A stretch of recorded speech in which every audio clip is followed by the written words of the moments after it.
I believe that what is about to happen to us within the next several months is that Bitcoin's going to run away from us. And that is going to pose a problem for those who are not price agnostic.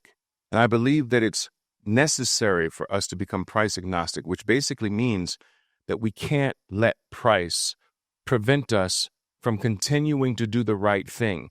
And what is the right thing? Transferring the bad for the good.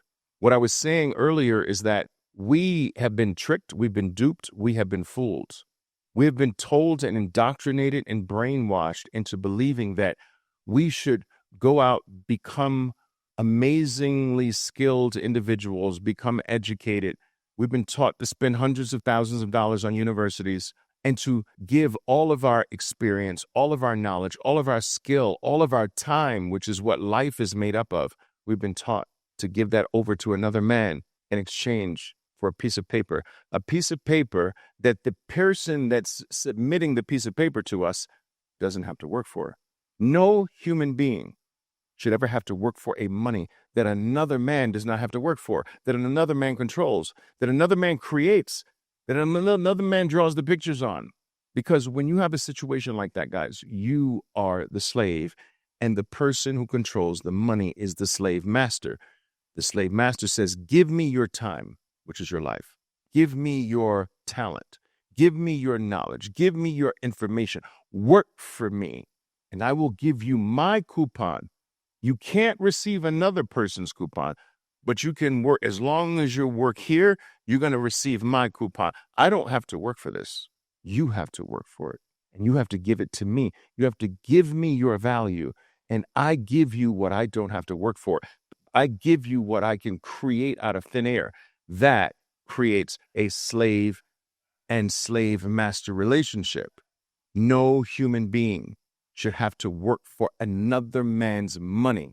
The fairest scenario is to have a money that is neutral to every single human being, and that every human being has to deliver value and work for to receive the money. Every single one, high and low, fat and skinny, tall and short, female, male, LGBTQ, whatever. Doesn't matter. The money that you have should be the living proof that you have delivered something of value to another human being. It should not be because I drew little pictures on a coupon. I was born to this family over there. That's why I have a lot of these. It should be living proof that you worked. And Bitcoin is the first form of money that has come into our lives, that has been exposed to the human race, that is 1,000% pure and fair. It's the purest money humans have ever discovered. Why? Because every single act, every single transaction, every single move, every single send, every single spend, every single receive can be investigated by you at absolutely no cost. Every human being can see, go and investigate, and actually look at every single transaction that has ever occurred in the history of Bitcoin. It is available absolutely at no cost. No more secrets, no more backdoor dealing. Where did the money go? Who has access to the money? Who's controlling the money? None of that exists with Bitcoin because every single thing is transparent. You might not know the names behind the moves, but every single move is available to us. And this is what ferrets out fraud. This is what removes secrecy and backdoor dealing and frauds at the expense of everyone else in the dark. The reason why, guys, I am telling you this is because I want you to understand that you are a slave. We all are. And there's nothing we can do about it until now. We're compelled to work for another man's money that they create out of thin air, that they don't have to work for. We're compelled to give our life, our time. Why? Because the things that are required for us to stay alive can only be exchanged for the slave money. They've tricked us. Your eggs, they only accept the slave money. The bread, accept the slave money. The juice, the meat, the cereal, They only accept the slave money. So we are compelled to give our life for a bad money in order to stay alive. This is the greatest travesty in human history. A money that will go down in value every second you hold it. And that is on purpose. They don't want you to hold on to the money. They want you to give it back into the system. That is why they make it less every single second you hold it. Hold it long enough, and its purchasing power gets cut in half every 4.5 years. I want you to think about this. The debasement rate of the money that you give your life for, you give $100 worth of value to life in exchange for your life. That $100 worth of life that you gave someone else, you get $100 back. In 4.5 years, $100 is $50. 4.5 years. This is insane. You don't believe me? Look it up. We're operating off of a 14% debasement rate.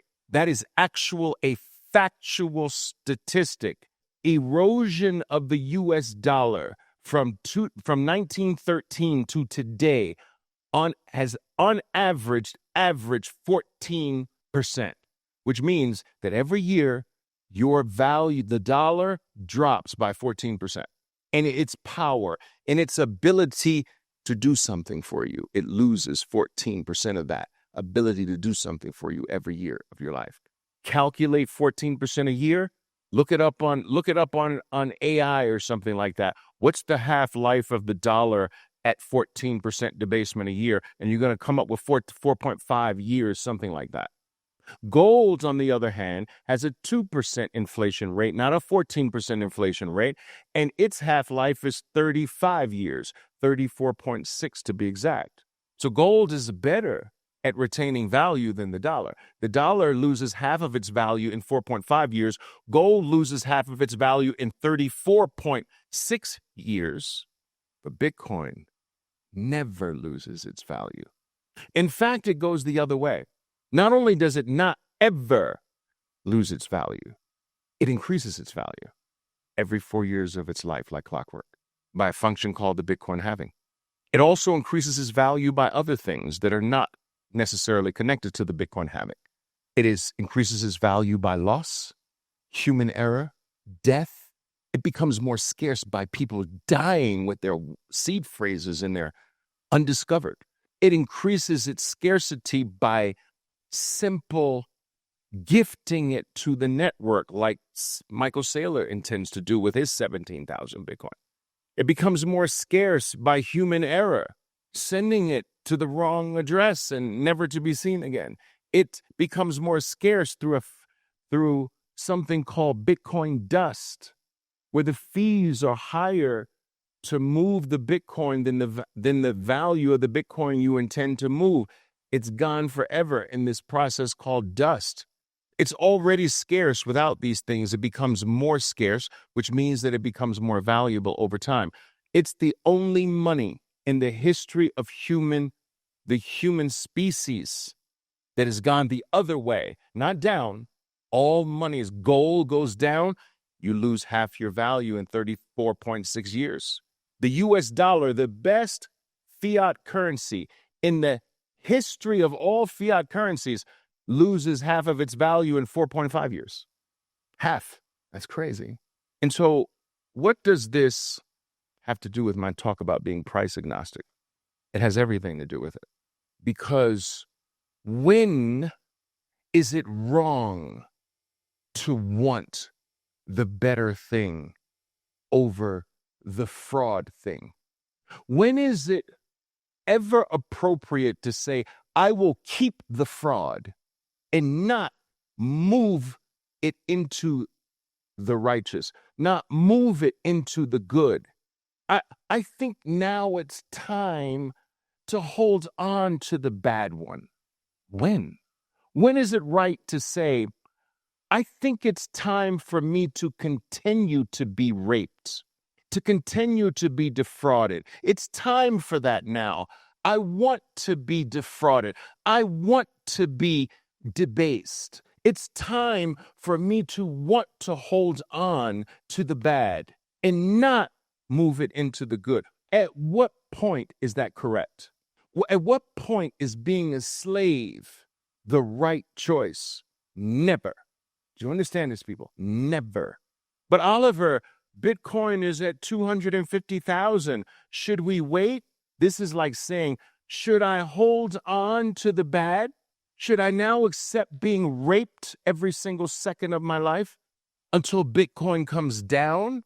No. Once we see this, once we understand this, we must become price agnostic. It doesn't matter what the dollar says the good is worth. You switch it. When you get it, you switch it. Our only role in life now, knowing this, people, our only role in life, do you understand this, is to simply take a portion of the bad shit that we are forced and compelled to work for, and to take a portion of that and put it into the good, put it into the freedom.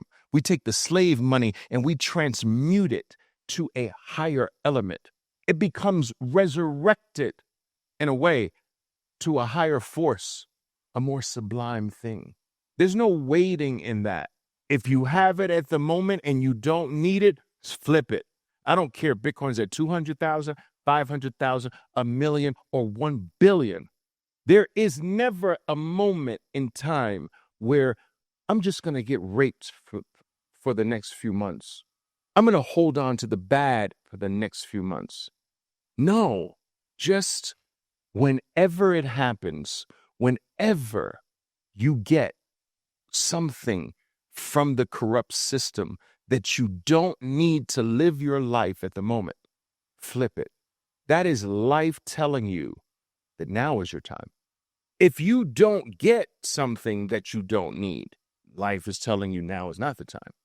But if you have it, you worked for it, and what you worked for you know is bad, and you have the ability to switch the bad for the good, and you pause and hold on to the bad, you're the problem. You're the idiot. Do you understand? It is never right. Life, destiny, God, history, whatever word you want to use, is telling you you have been given access to do it now. Not to time it, but to do it now.